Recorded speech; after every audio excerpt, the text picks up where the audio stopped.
welcome. I hope you'll have a restful yesterday and this morning from your travel or from the tutorial yesterday.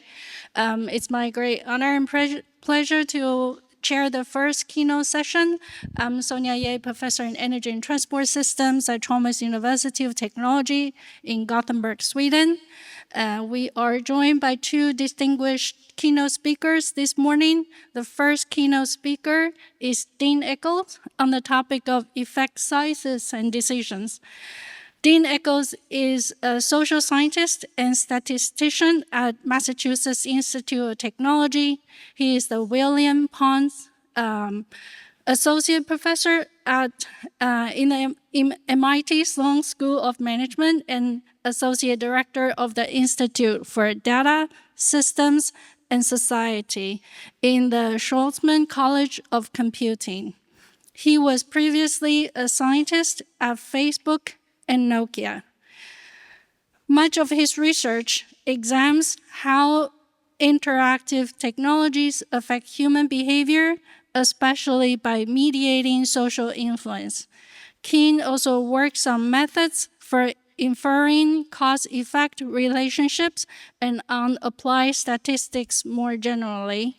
He currently serves as associate editor for Management Science. Please join me giving him a big hand and welcome.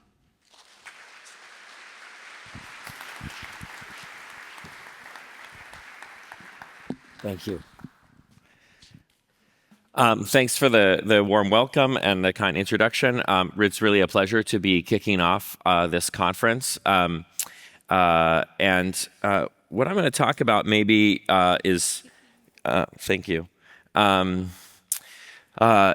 kind of touches on the relationship between what we choose to quantify and decisions we might be making downstream from that. So a lot of the work I do is relatively applied, and so I'm often thinking about decision making as being a part of the scientific enterprise, and maybe that will be helpful for some of you as well. So kind of the outline is to think about how we quantify effects in the social sciences, give an example from some of our own research, then think about how we could use decisions and particular choice problems as guides to choosing the estimands or the quantities that we care about. And then I'm going to think about this in a somewhat more complex setting as well that's related to a lot of my own research, which is effects in networks, where the decisions we're making about one individual might be affecting other individuals as well. So I think there's a lot of ways that we can quantify effects in the social and behavioral sciences, and really you kind of see a diversity of different ways of quantifying things. And so that's what we're going to be partially choosing among. I'm going to focus here on drawing on two pieces of my collaborative work with other people. One is you'll see this work with this large team led by House Lin and Haritz Garo. That's a set of empirical work, and then just posted to the archive yesterday. So this is like pretty fresh stuff. Is this more conceptual and statistical piece with Sahil Lumba? Let me skip over that. I think maybe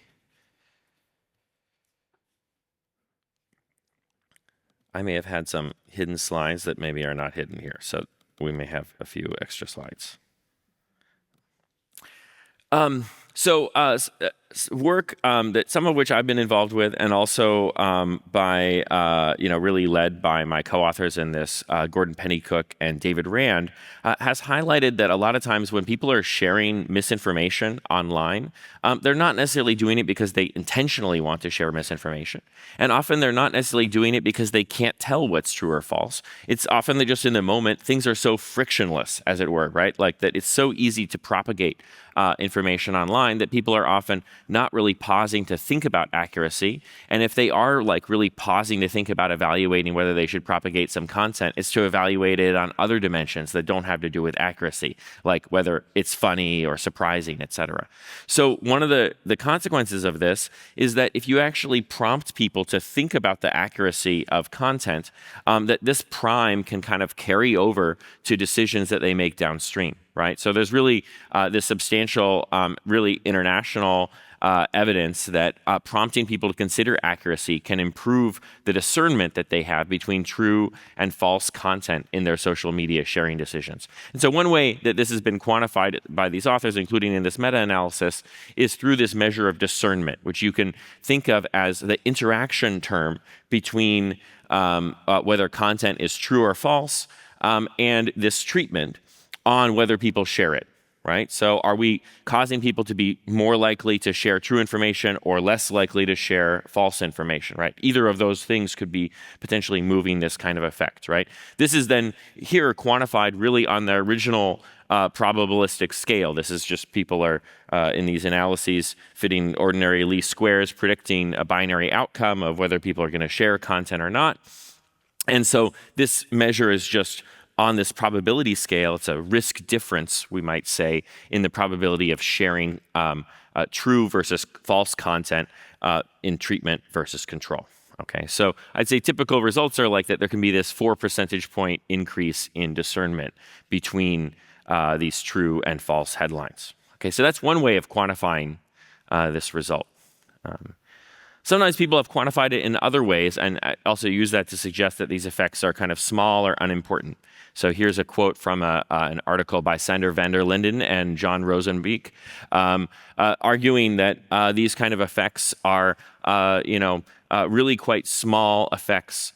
So they say the likelihood that if you pick a person at random from the treatment group, the likelihood they would have improved news sharing decisions compared with a person from the control group is about 54%, barely above chance. Okay. This is a use of an effect size measure, sometimes called probability of superiority, or also sometimes called common language effect size. It actually is also understandable as AUC, the area under the receiver operating characteristic curve. It's telling us if we pick a random person from treatment, a random person from control, how likely is it that somehow whatever our scoring is of the sharing decisions, like say this difference in their sharing rates between true things and false things, is better for the person picked from treatment than from control. So I think it's natural to think about whether this is a good way of telling us whether this is a worthwhile intervention or not. Does this mean that the effect is small? Should we go through the effort of rolling out these kinds of interventions if this is the effect size that we're considering? So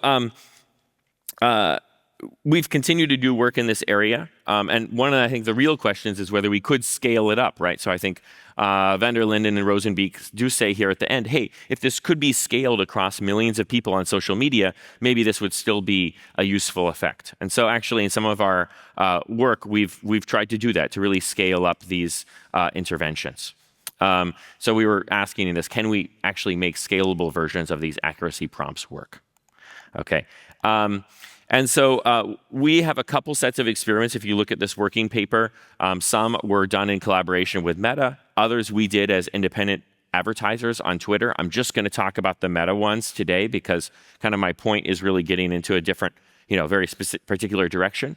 But these experiments had the character that we're sampling people, we're randomly assigning them to treatment or control. There's some different variations of treatment, different ads that people can get that basically are prompting them to think about accuracy, right? But we're not going to be trying to make distinctions between the different ads. We're thinking of them all as implementing this idea of prompting people to think about accuracy.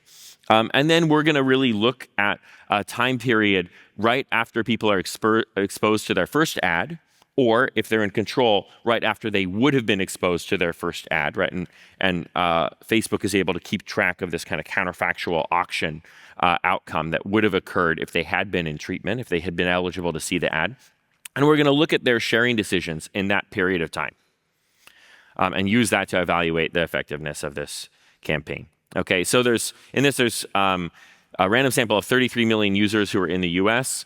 We also augmented this with an additional sample of users who had some prior history of misinformation sharing to kind of enrich this sample, right? Like most people, most of the time, are not sharing anything that could be classified as misinformation. That doesn't mean that sharing misinformation may not be a problem. It's just at any given time, most people are not really sharing any of that. In fact, most people are not really sharing anything that could be regarded as hard news or political commentary at all. So people are randomly assigned to these different treatments.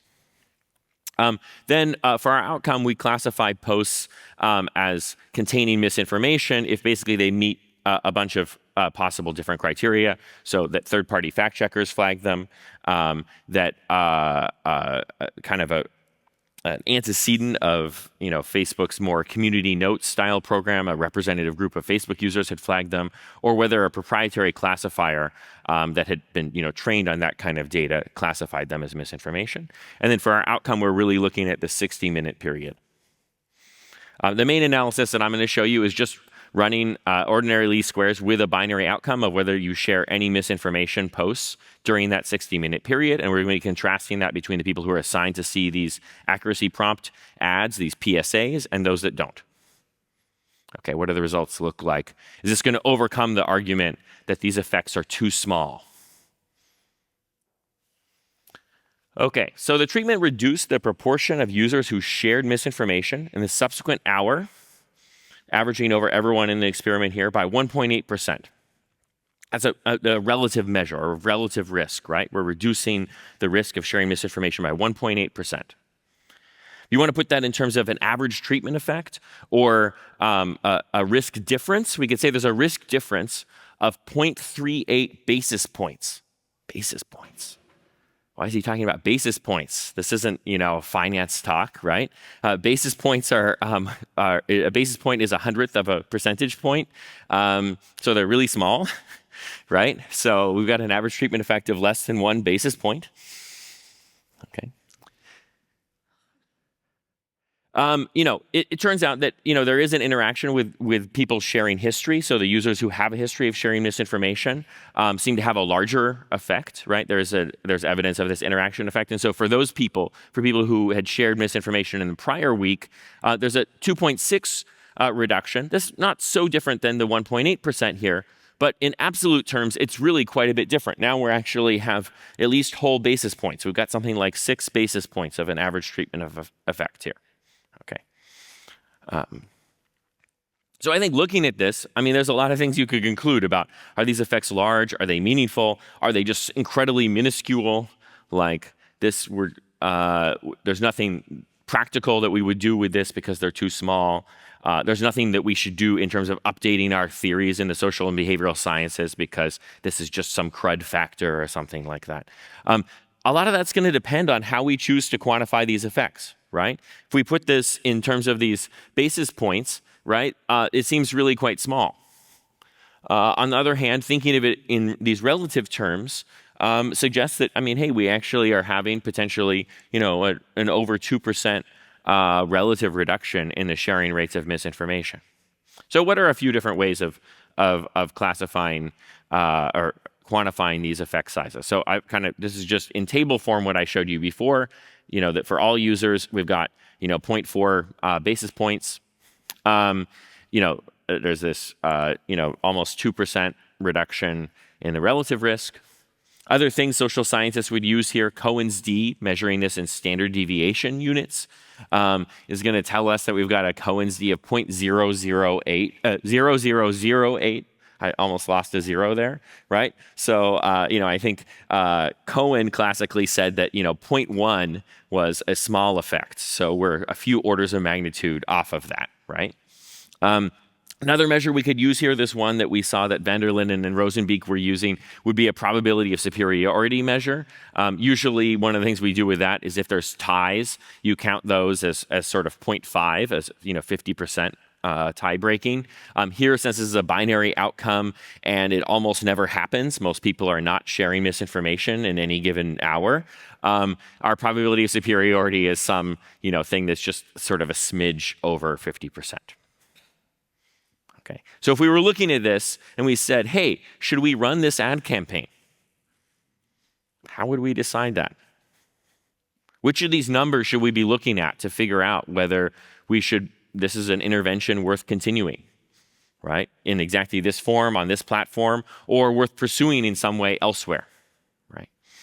So my point is that it's useful to think about some practical decision problem as we might choose among some of these different measures. I think the use of standardized effect size measures like Cohen's d, but also to a lesser extent things like probability of superiority, is often kind of a rote and routine thing that people do in the social sciences.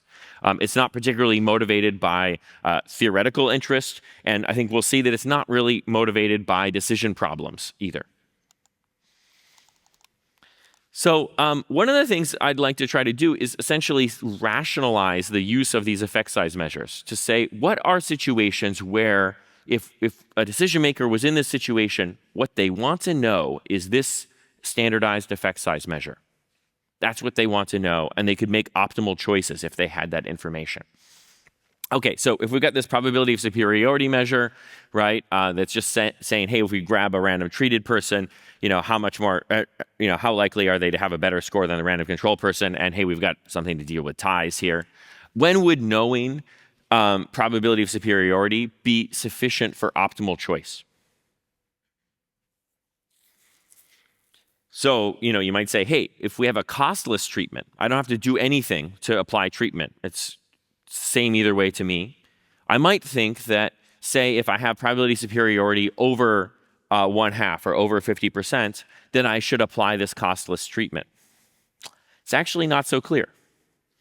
So typically, the answer here is going to have to depend on the size of the differences, right? If I told you, hey, there's this treatment, maybe it helps some people, maybe it hurts some people, or if I pick random people, some of them have better outcomes under treatment and some of them have better outcomes under control. Or if I actually pick random different people, I'm not always going to have better outcomes under treatment than control. Somehow I need to know what the scale of these differences is. So you can see this by considering, say our utility as a decision maker is linear in y, and we're trying to maximize expected utility. So we might actually prefer either treatment or control in this case, right? This probability superiority doesn't, unless it's 1 or 0, doesn't really pin down anything about our expected utility under treatment versus control. So basically, this kind of effect size measure is just not helpful about this choice. I think it's also worth noting at this point that a lot of times people get a little confused with probability superiority, and they think that it's telling you about the probability that, these should be zeros here, the probability that if you pick a random person, that their outcome under treatment is better than their outcome under control, that their outcome under treatment for the same individual I is better than they would have under control. And this should be a 0, sorry.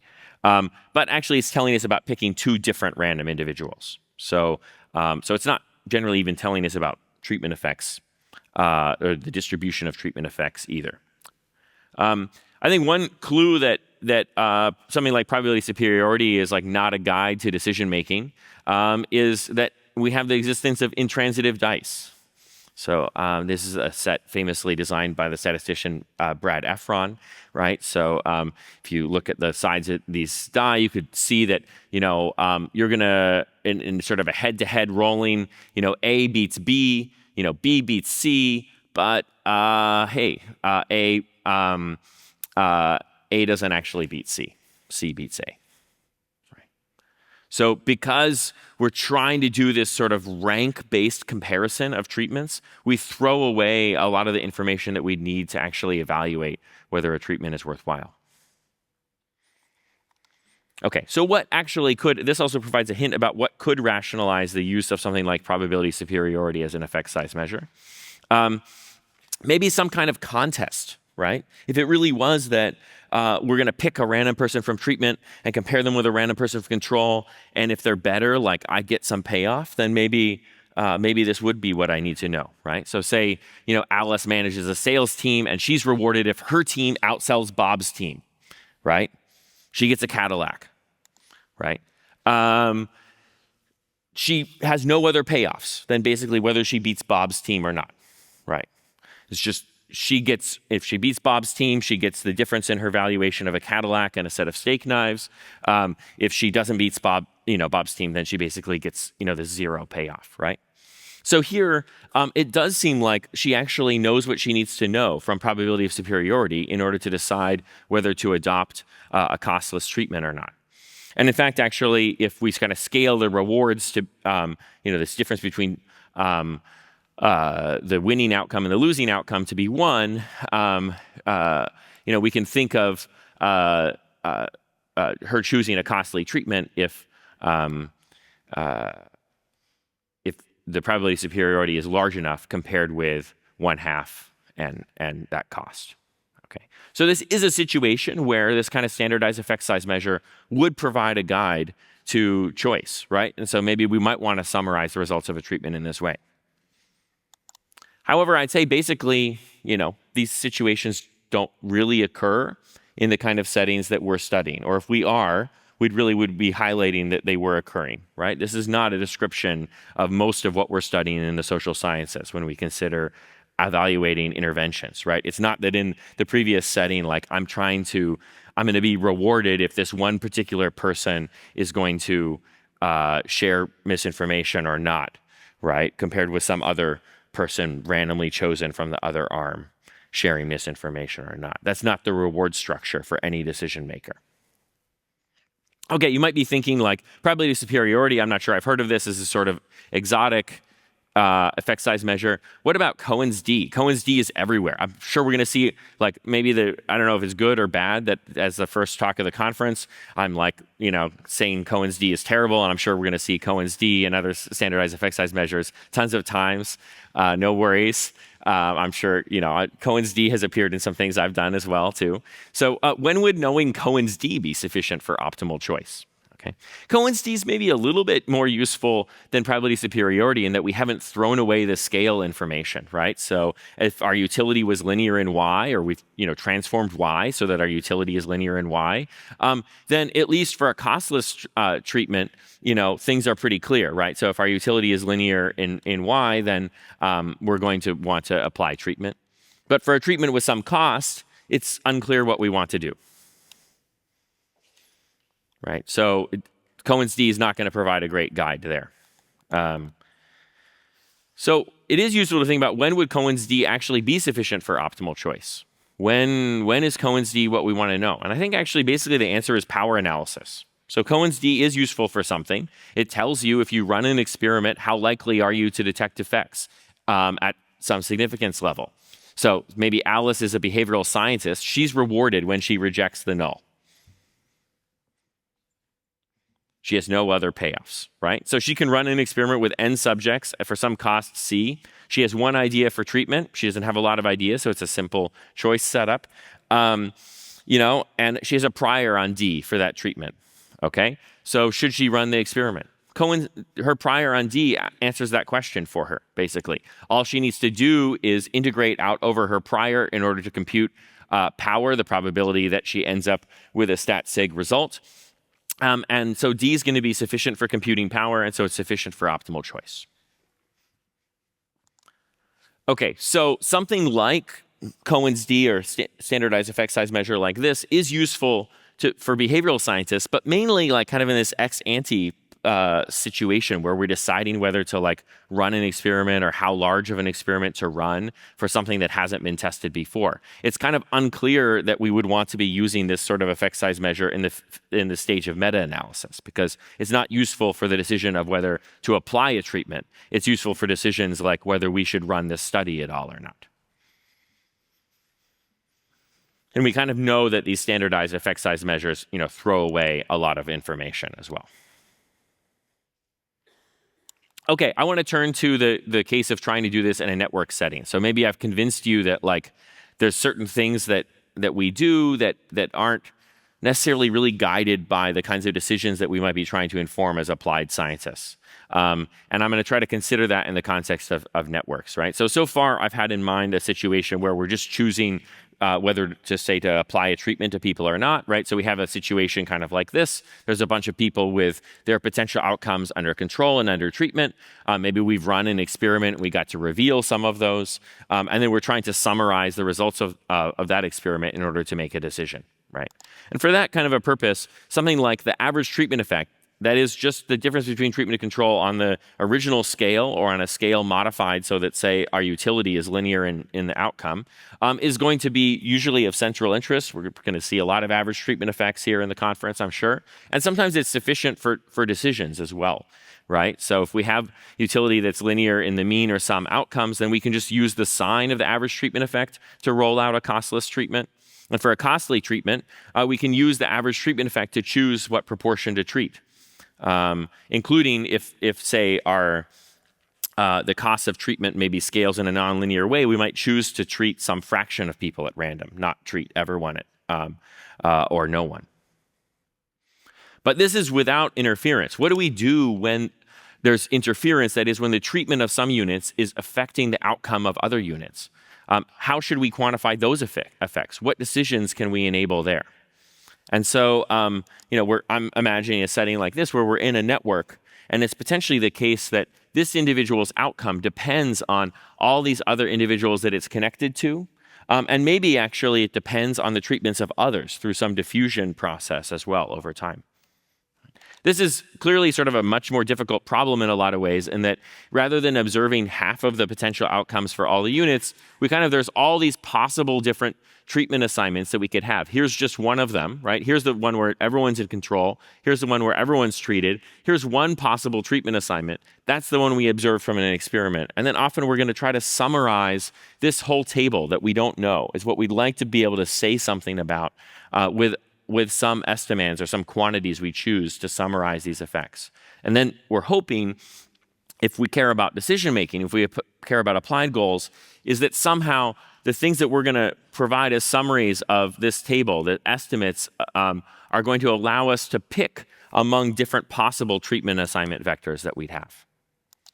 A common approach here has been to use exposure mappings, or to specify some kind of coarsening of the treatment assignment vector that captures what's relevant for each unit. I think there's been some coarsening here as well that has occurred to this picture. Right, so the idea is to specify some level sets in the functions that determine people's outcomes. So we might say, for example, here, that basically what matters is whether you're treated and whether you have any treated neighbors. So that creates 4 levels of exposure.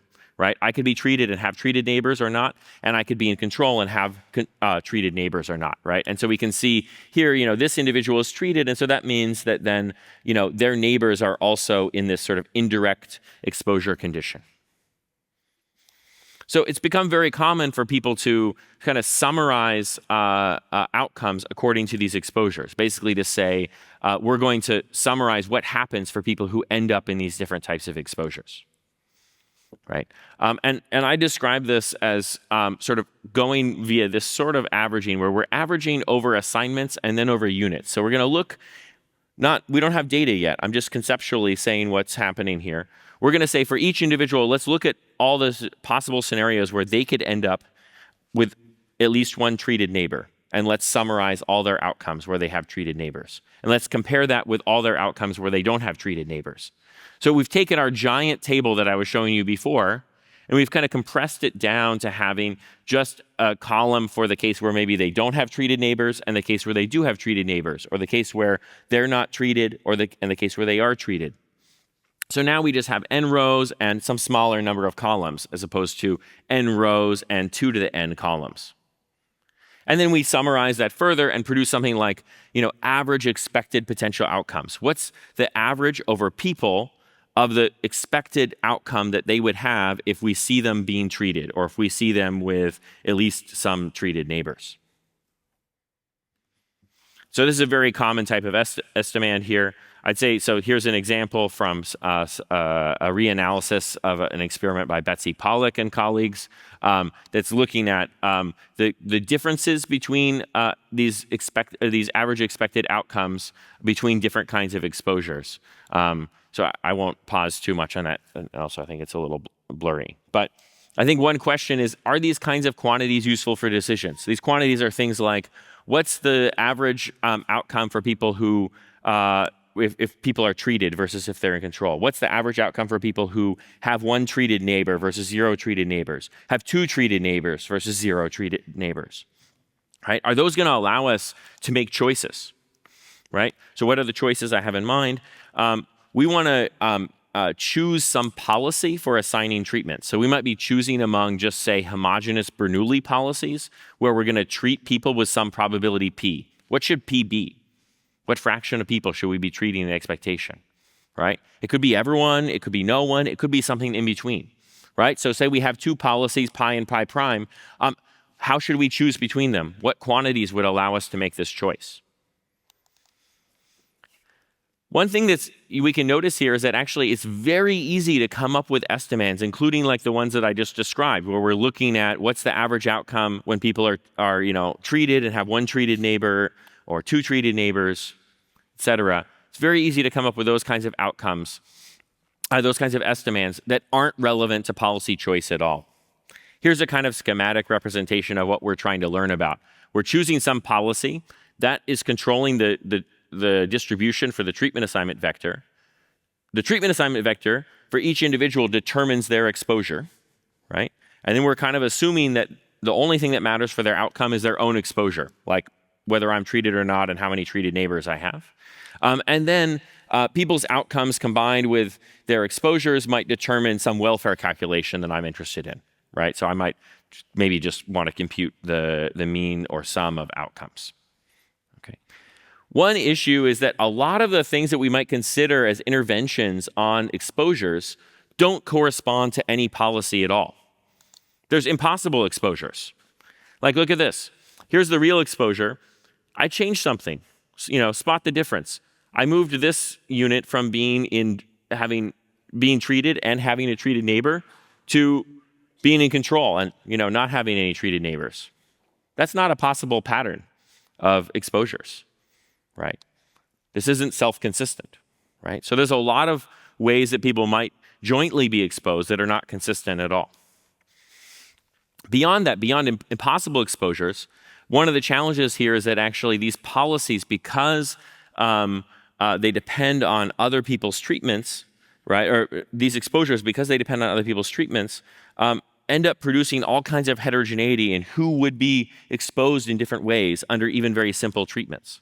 So a homogeneous policy, just some Bernoulli policy with some probability P, actually induces heterogeneous exposures, right? So let's just think of this simple graph here, this bi-click, where we have some people, you have these two nodes who have three neighbors and these three nodes who have two neighbors, right? The probability of them having, each of these nodes having exactly one treated neighbor obviously depends on their degree, right? So the probability of having exactly one treated neighbor is maximized at a lower probability for the degree 3 nodes than for the degree 2 nodes, right? So even though we're treating people homogeneously, they end up in these exposures with different probabilities. Say that it only matters whether 0, 1, or 2 or more of my neighbors are treated for my outcome. My own treatment doesn't matter at all. My outcome just depends on how many of my neighbors are treated in this way.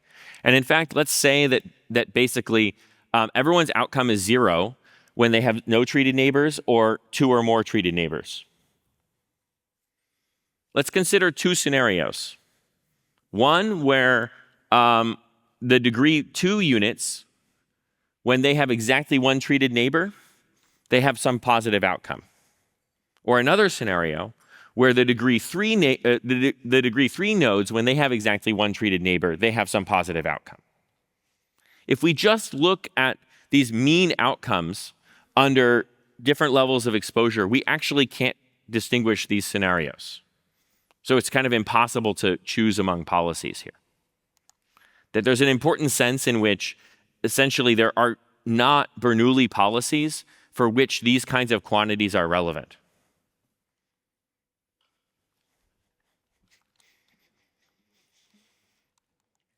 Except maybe for cases like all or nothing. They could help us choose between treating everyone and treating no one.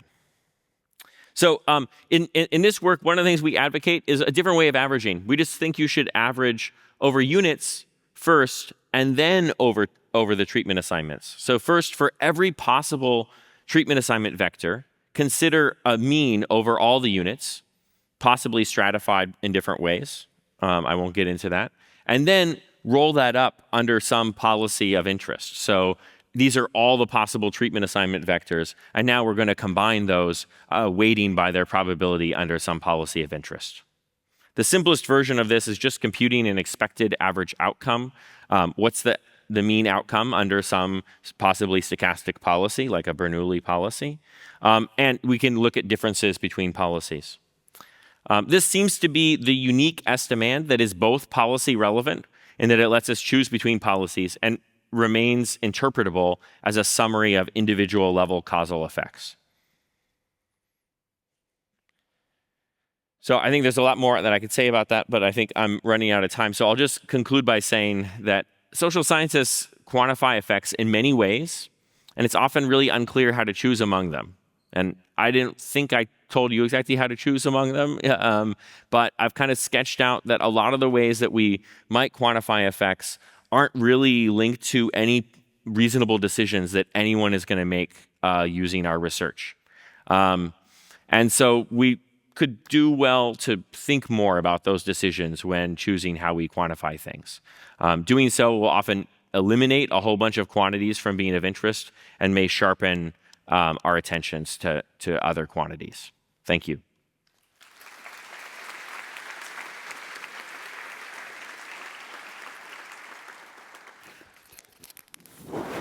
Yeah.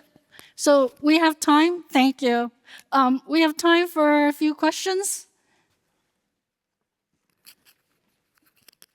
Raise your hand and the student will bring the mic to you. Yes. Over there. Hold on.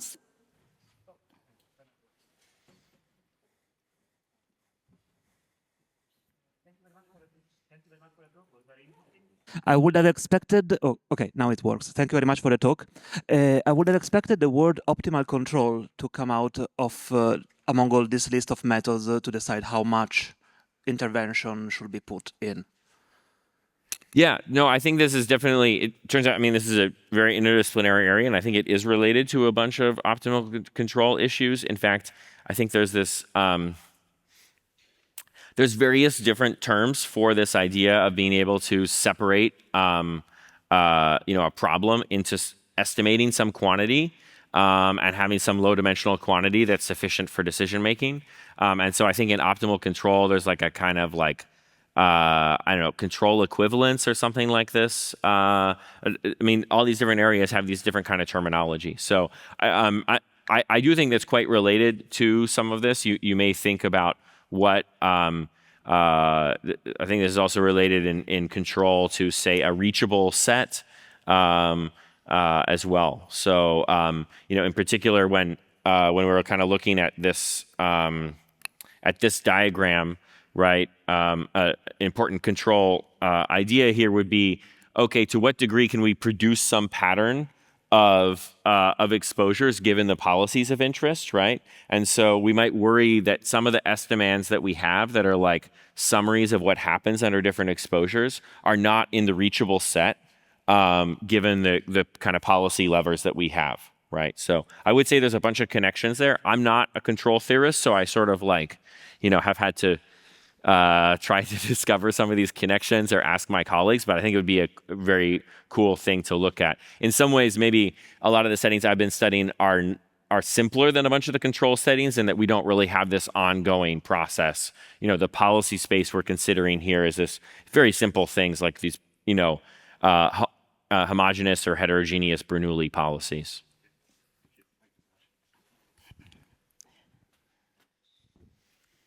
Thank you for your talk. I'm trying to contextualize the second half with the networks. And I'm wondering if you would describe this as a way to account for violation of the assumption of independent assignment when estimating causal effect. And as a follow-up to that, does the network structure need to be known exactly? Or can you have some average known or estimated measure of transmission? Is that sufficient to get at these average treatment effects? Yeah, so I think this is very much related to issues of independence of treatment assignment. And in fact, a lot of times we may be interested in using experimental designs that create non-independence, not just in the eventual exposures, but also in the treatments themselves, so as to produce exposures that are more diagnostic. So something I and a lot of other people have worked on is when we're just trying to choose between all or nothing treatment. So if we're just trying to choose between treating everyone with probability 1 or 0, then we really don't care about all these quantities that are like, what if you have exactly one treated neighbor, right? Unless your degree is 1, right? And so there we're really trying to produce that kind of non-independence in the treatment assignment in terms of data collection. Here, I think what's interesting is that all this estimation can account for the fact that different people are more likely to end up in different circumstances or not.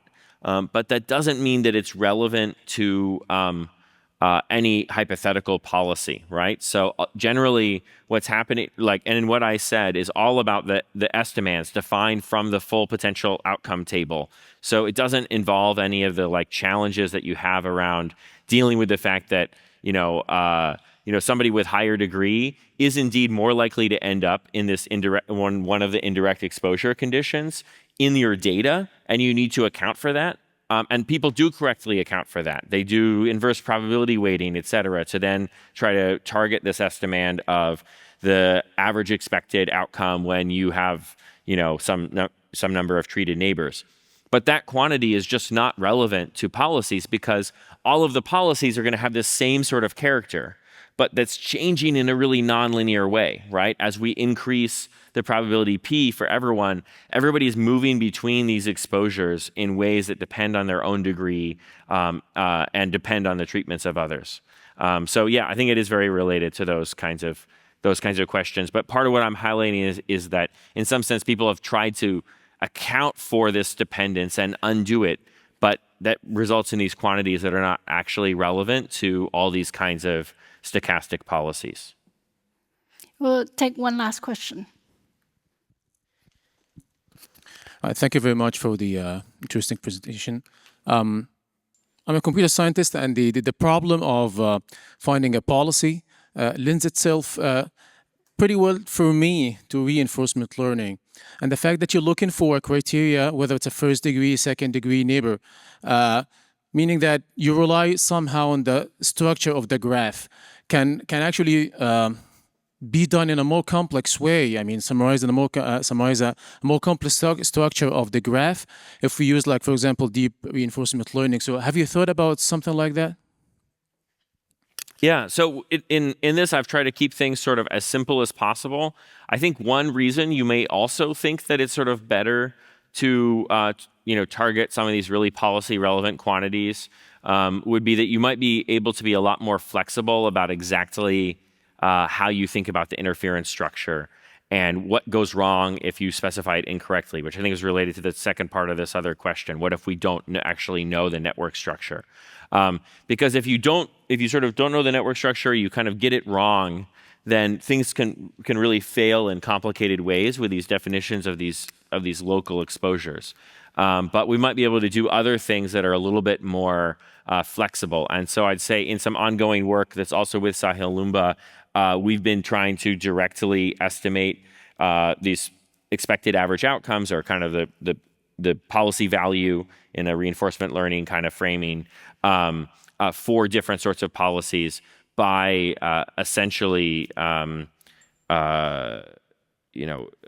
thinking of the entire expected outcome curve as a function of some policy parameters and trying to use ideas from discrete Fourier analysis to come up with estimators for that curve. So I think there are approaches to doing that that might draw on a lot of different tools. Yeah. Thank you. Let's give the speaker another round of applause. Thank you so much. Thank you.